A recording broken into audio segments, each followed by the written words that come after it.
Reflexiones que transforman vidas. Dialogando con el pueblo de Dios. Mi primera exhortación es la siguiente, mis carísimos hermanos y hermanas. Le hago una invitación. Saquemos, aunque sean 5 minutos, todos los días para leer, estudiar, meditar y reflexionar en la palabra de Dios, en la Biblia, en la Sagrada Escritura, donde el Espíritu Santo se hace presente y nos acompaña en este ejercicio espiritual de mucha trascendencia. Si queremos alcanzar los bienes infinitos de Dios, una de las vías primordiales que estamos llamados a transitar es leer todos los días, aunque sea un versículo o 2 versículos, y devorar la palabra de Dios, comenzando desde el Génesis gradualmente y progresivamente hasta llegar al Apocalipsis. Estamos llamados a tomarnos unas dosis, ¿sí? A comernos la palabra de Dios, que es viva y eficaz y que produce vida y vida plena en abundancia en Cristo Jesús. Mis carísimos hermanos y hermanas, les estoy hablando de algo que puedo dar testimonio. Cuando comenzamos a leer la palabra de Dios, el primero que se va a oponer es el enemigo. El enemigo no quiere que se lea la palabra, porque cualquiera persona que no haya leído nunca la palabra y comienza a abrir este libro sagrado, que no es un libro de historia, ni de geografía, ni de antropología, aunque quizás ahí encontramos cosas en relación a la antropología, a la ciencia, diferentes cosas más, sin embargo es la palabra de Dios.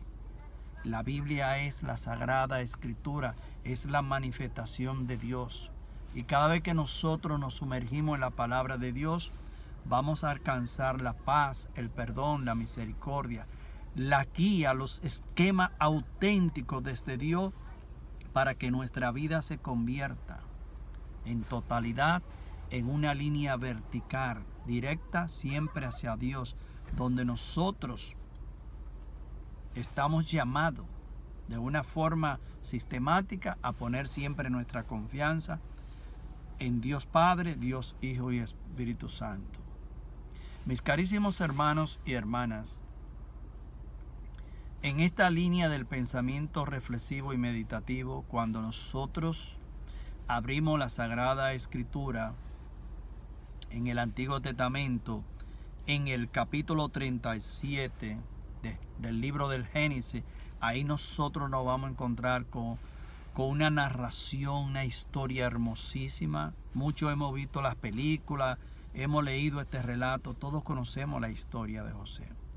Y en esta reflexión bíblica vamos a compartir una palabra reflexiva en base a esta historia que nos va a servir en el nombre poderoso de Jesús, en el nombre poderoso de Jesús, en el nombre poderoso de Jesús, para liberar unos males que en verdad, en lugar de sumarnos bendiciones, lo único que hacen es sumarnos todo lo contrario. El primer mal es los celos infundamentados. La parte antisocial, el odio ante todo. Todo eso lo encontramos ahí prefigurado en los hermanos de José.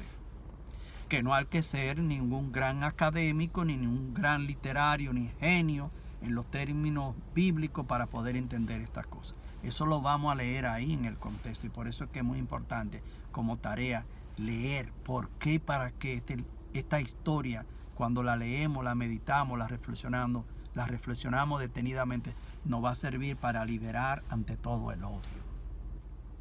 Cuando nosotros entramos en el contexto y ponemos algunos ejemplos, en primer lugar, en esta historia nosotros vamos a ver que los hermanos de José, al ver que su padre lo prefería a los demás, empezaron a odiarlo. Aquí comienza el odio en ellos. y le negaban el saludo, volviéndose antisociales. Realmente perdieron esa empatía que estaban supuestos a tener con sus hermanos. Y este es el primer mensaje. Si nosotros en el jardín donde Dios nos ha colocado, mis carísimos hermanos, simbólicamente hablando, donde Dios nos ha entregado la semilla del amor en nuestras propias manos para sembrarla en ese jardín. Si nosotros hacemos lo opuesto y lo que sembramos es una semilla de odio en este jardín hermosísimo, que simbólicamente también está prefigurado todo este planeta Tierra donde cada uno de nosotros vivimos, ¿sabe lo que nosotros vamos a cosechar? Un fruto de veneno. Y ese veneno lo que va a hacer, primero, no es que va a matar a mi hermano, ni a mi amigo, ni a mi vecina, me va a matar a mí. Y por eso es que nosotros estamos llamados. Si queremos liberación, sanación, restauración, directamente desde los esquemas de Dios, la Sagrada Escritura, mis queridos hermanos y hermanas, es la vía perfecta para nosotros llenarnos del poder de Dios y liberar todos esos resentimientos, todos esos celos infundamentados, todo ese odio que lo vemos en esta historia, ¿sí? Mis carísimos hermanos. Pero Dios es un Dios de amor, de misericordia, de perdón, interviene a favor de lo justo y libera a su pueblo de las mentiras y de los odios de Satanás. Por ejemplo, en esta historia, diciéndolo con gallardía, nosotros vemos las mentiras del padre de las mismas mentiras, Lucifer, Satanás. Cuando los hermanos de José, que incluso lo odiaban con muchísimo celo, porque José literalmente recibió de Dios el don de interpretar los sueños, tenía este don, este regalo dado por Dios. Y ellos miraban a José no como su hermano, sino como un soñador. Así eran los celos, lo envidiaban. Y nosotros vemos una escena donde tanto Rubén como Judá, que eran sus hermanos, intervienen. Tanto Rubén en la primera fase y tanto Judá como en la segunda fase. Aquí vemos la intervención de Dios defendiendo a José, ¿sí?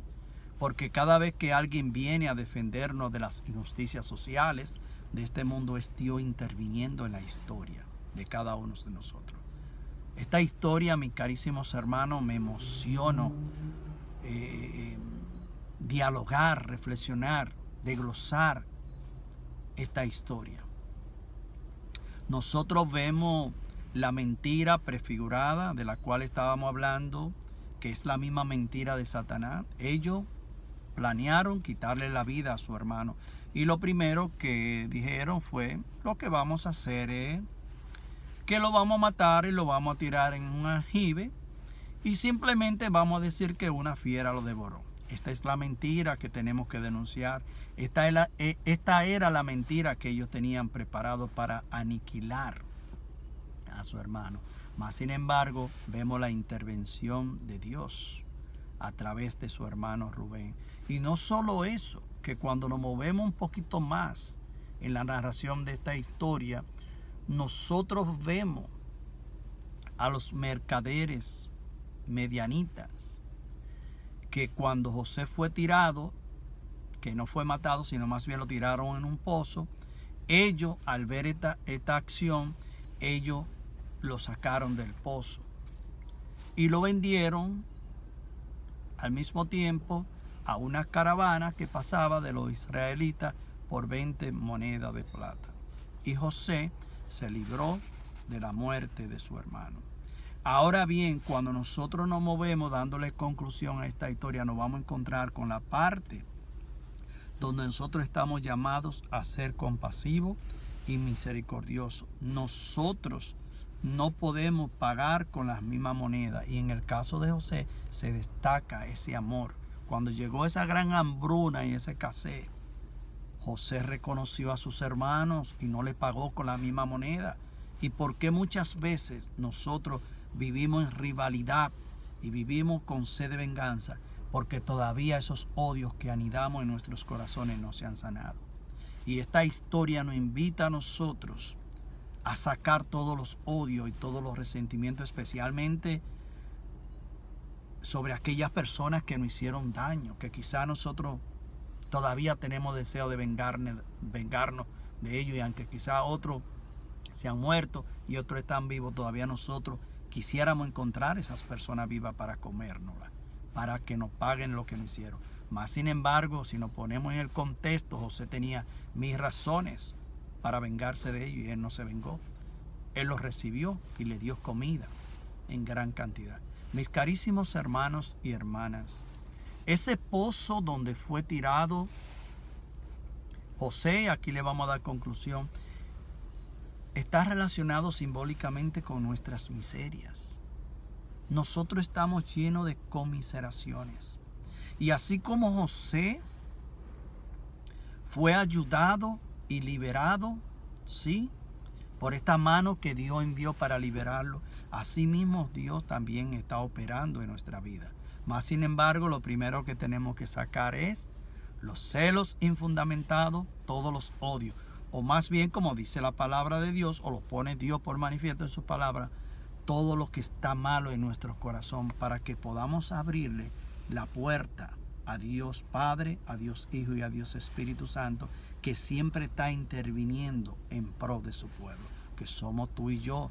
Y si hay algo por qué tenemos que estar alegres y darle gracias a Dios, es porque Dios interviene en la historia de cada uno de nosotros, no solo como lo vemos en este género literario que nos presenta el autor del libro del Génesis, como ya hicimos mención en el capítulo 37, que sería una buena tarea leer esta historia, pedirle al Espíritu Santo que nos dé la interpretación objetiva para que nosotros lo apliquemos en nuestras vidas. Porque la palabra de Dios significa que todo lo que nosotros leemos es para que terminemos poniéndolo por obra. Ánimo y muchas bendiciones.